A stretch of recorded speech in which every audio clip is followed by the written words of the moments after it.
Do you need a hand? If I asked this to you, would your heart start beating? Would your palms start sweating? Would you know what to say?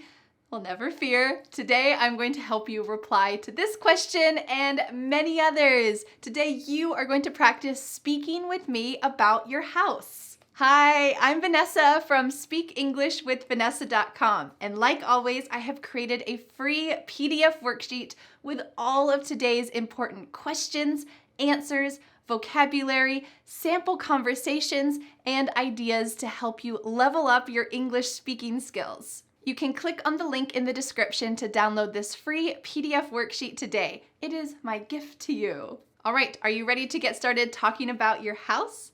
The first category is questions and answers about chores. Look at this pronunciation.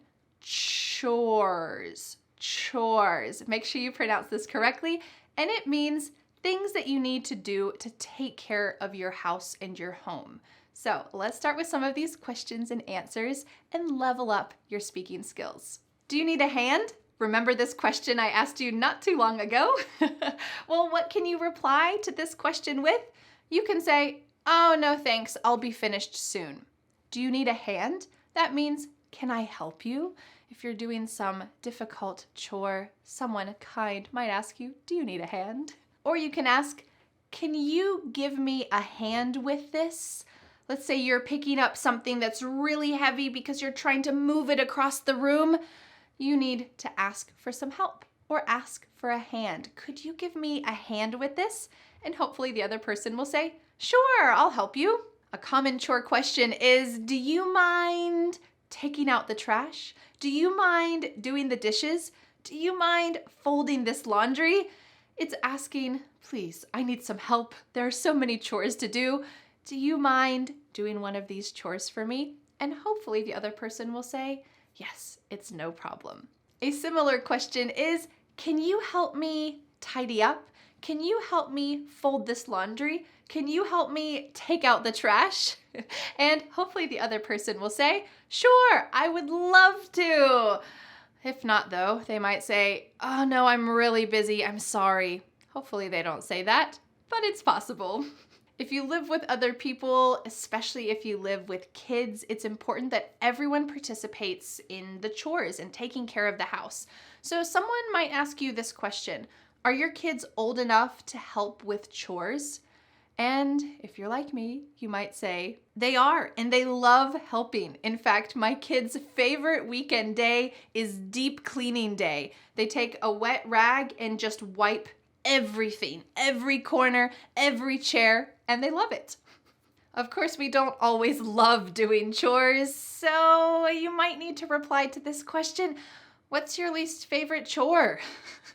Well, you might say, I hate doing the dishes. I get so wet, there's dirty food, I hate doing the dishes. All right, our next category are questions and answers related to your neighborhood, because your house is not just the things you do to take care of it, the chores, it's also the location. And we often ask questions about the location or condition of your house. So let's talk about some of these common small talk and conversation questions about where you live. If you see someone in your neighborhood who you've never met before, you might ask this question, have you lived here long? Have you lived here long?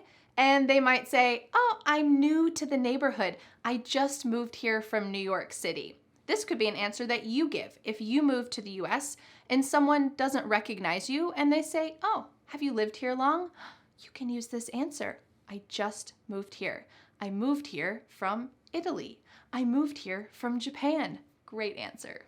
Now, the next question is an essential question that you know the answer to if you move to an English-speaking country, because if someone asks, have you been here long? They will follow it up, most likely, with this second question. What made you choose to move here? Or what made you decide to move here? They're basically asking you, why are you here? Why here and not anywhere else in the world? So you need to have an answer for, why did you decide to move to this neighborhood? And you might say, I got a remote job that let me live anywhere in the world, and I've always dreamed of living in the US, and this seems like a nice place. Now, if you've just moved to a new neighborhood, you might want to ask that other person some questions about the place that you just moved. So you could ask them, what's the best thing about this neighborhood? This is a great question. You might learn about a hidden coffee shop or a great little park to go to. They might say this, I love that every Saturday there's free concerts in the park. You should come. Wouldn't that be great? You'd have an instant friend. And another question you could ask when you move to a neighborhood is, are there any other neighborhoods that I should check out? Maybe other cute walking areas or places to kind of get to know the local culture. And they might say, oh yeah, there's a neighborhood north of town that's great to walk through. And you're getting some recommendations about things that you should do in your new town. Now, when you move to a new place, especially if you own it, you're probably gonna have to do some renovations, even if it's just decorating the house in your own style. And when someone comes over to your house, hopefully they will comment on what a wonderful job you've done. So you might hear something like this, I love what you've done with the place. Did you do it by yourself? When they say what you've done with the place, that's talking about either renovations or decorations. Wow, this old apartment used to look so dark and dreary, but your decorations, what you've done with the place, just looks so nice. Did you do this by yourself? And you might say, yeah, I love fixing up places. Cool. And to follow up that, your friend might say, wow, that's impressive. Was it a lot of work? And if you have really fixed your home, especially if you've had to do some major renovations, you can use this great expression. Yes, this house was a fixer-upper, but I loved redecorating it and renovating it. A fixer-upper means it's a house that has a good foundation. It's a nice house, but there is a lot of work that needs to be done to make it livable. Maybe the doorways are so small and the walls are all old and just need a new coat of paint, and you need to maybe open up some spaces. This house is a fixer-upper. But you know what? It's probably less expensive, and it means that you get to design it in the way that you like. All right, now that we've been through some great questions and answers related to chores inside the house and the neighborhood that your house is in, it's time to start speaking. But first, you're going to listen to a sample conversation between my husband Dan and I. We're going to be using the same questions and answers that you just learned in a little sample conversation. I want you to listen for all of those key questions and answers and be preparing yourself, because after this sample conversation, it will be your turn to speak with me. All right, let's watch the sample conversation. Hey Dan, what are you working on? Hey, I'm just finishing up some renovations on the house. I love what you've done with the place. Have you done everything by yourself? Yes, I did. I replaced the flooring and I renovated the kitchen. It's been a lot of work, but it's been worth it. Yeah, it looks great. So what made you decide to move to this neighborhood? Well, I really like the old homes in this neighborhood, and the neighbors seem really nice. Oh, that's true. So do you need a hand? Yeah, I do. Can you help me tidy up? No problem. Welcome to the neighborhood. Thanks, neighbor. All right, how did you enjoy that sample conversation? Now it is your turn to speak. I'm going to be asking you some questions and then pausing. During that pause, I want you to speak out loud and answer the question. And because I have magical teacher ears, I will be able to hear you around the world, no matter where you are.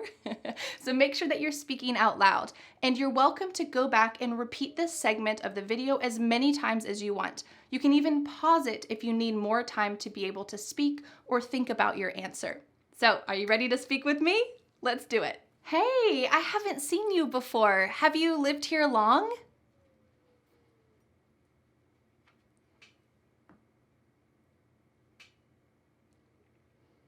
What made you decide to move here?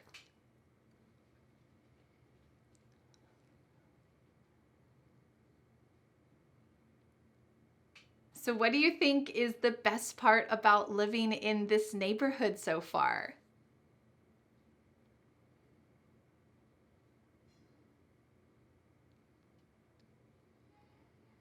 Well, it was really great to meet you. I wanted to let you know that there are free concerts in the park every Saturday. I'm going this weekend. Would you like to join me?